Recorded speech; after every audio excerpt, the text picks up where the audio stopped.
After shaking off a massive soundwave blast, Luthor, Wonder Woman, and Superman engaged the Justice League, who are still under the influence of Patient Zero.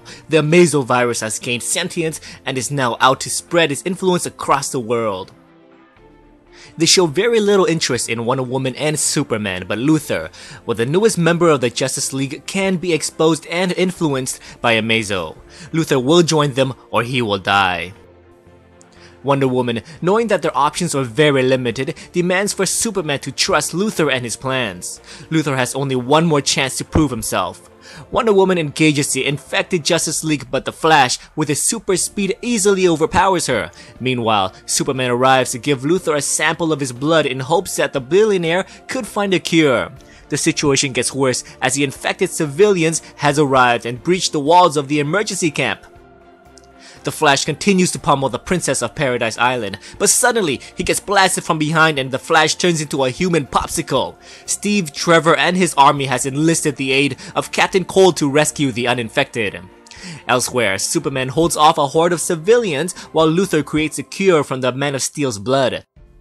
We discover that Luthor can indeed create a cure in minutes, but it will take days to create a cure for everyone that is infected. Unfortunately, they don't have days. Time is against them and they need a cure now.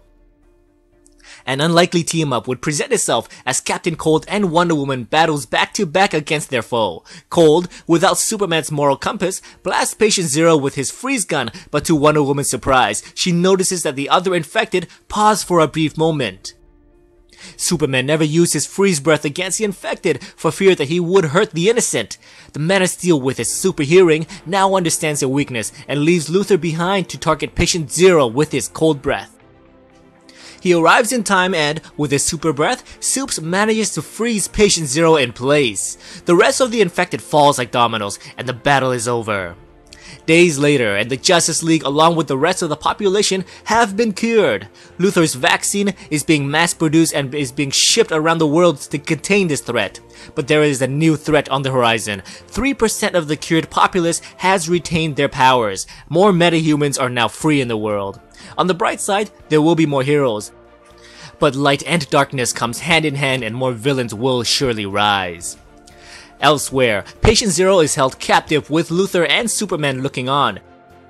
The cure did not work on this infected individual. Luthor concludes that the doctor is gone and all that is left is this infected sentient virus. After being congratulated by the president for the cure, Luthor is now in charge of keeping Patient Zero captive for testing. Further testing will yield more knowledge of this virus and thus preventing any potential further outbreaks. The patient looks up and speaks to Luthor. He says that the doctor is gone and that this flesh is now his incubator. He is still mutating and one day Luthor will fall prey to the virus. He will spread. He will kill. He is Amazo. Meanwhile, Neutron is cured from the virus but is still sick and will die soon. He tells Steve Trevor that he wants to make a deal with Luthor. Neutron wants something before he dies. For this trade, he will expose the person who placed a hit on Luthor. Steve Trevor, while reaching for his gun, states, "I guess it's true. If you want something done right, you have to do it yourself." On the League satellite, Jessica Cruz expresses her concerns on not being in control. The Flash introduces her to a man that knows a lot about power rings. Barry Allen introduces her to Green Lantern Hal Jordan. The ex-Justice League member states, "So where's Batman? I want to see the look on his face when he hears Green Lantern's back."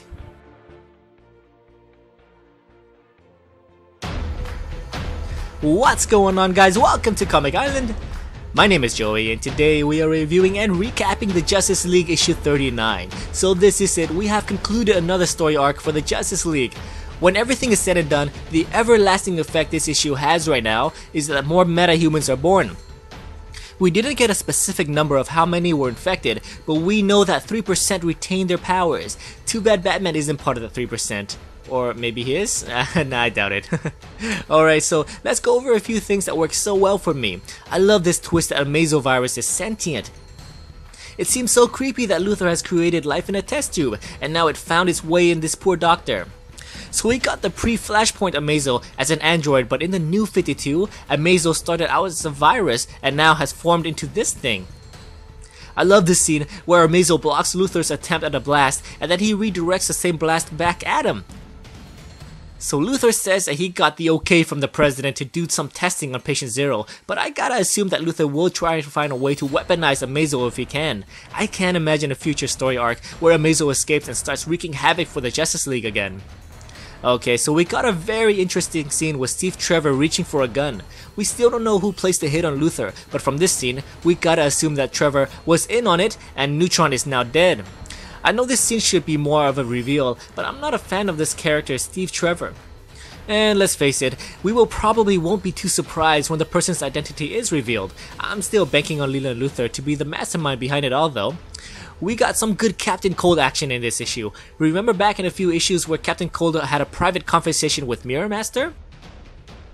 In public, he goes on and says that he is reformed and now is one of the good guys, but what's Captain Cold without his rogues? It's only a matter of time till we see Cold back with his teammates. And also, when Luthor hired on Captain Cold, he took a bunch of blood and DNA samples. We never got an explanation as to why Luthor did this. We also saw Luthor talking to Owlman and enlisting his help for something. With all of this being said, Luthor has been the star of the show for me. We are left in suspense as to what his true motives are, and I'm loving this so far. Okay, so the last thing I want to discuss is the return of Hal Jordan. For those who don't know, the Guardians are dead except for two, and the new leader of the Green Lantern Corps is Hal Jordan. But to beat an old foe, he had to enlist the help of Guy Gardner and his Red Lanterns. Yeah, Guy Gardner is the leader of the Red Lanterns. So the Green Lanterns won with the Reds' help, but for a trade-off, Sector 2814 is now under the protection of the Red Lanterns, meaning off-limits to Greens except for Simon Baz. So with Hal here on Earth, he is breaking their terms. I would love to see the Green and Red Lanterns battle it out in the pages of the Justice League, but before we even see that possibility, next issue will be the prologue to the Darkseid War. Take a look at the cover art. We got the Anti-Monitor and Darkseid looking like they are ready for war. I'm super excited for this since we haven't seen the Anti-Monitor ever since the end of Forever Evil. Alrighty, so what did you think about the ending to the Amazo virus? And do you prefer the pre-52 Amazo or this one? Please let me know your thoughts in the comments below. Thank you so much for watching, and as always, if you enjoyed this video, please like, subscribe, and I'll see you next time in Justice League issue 40.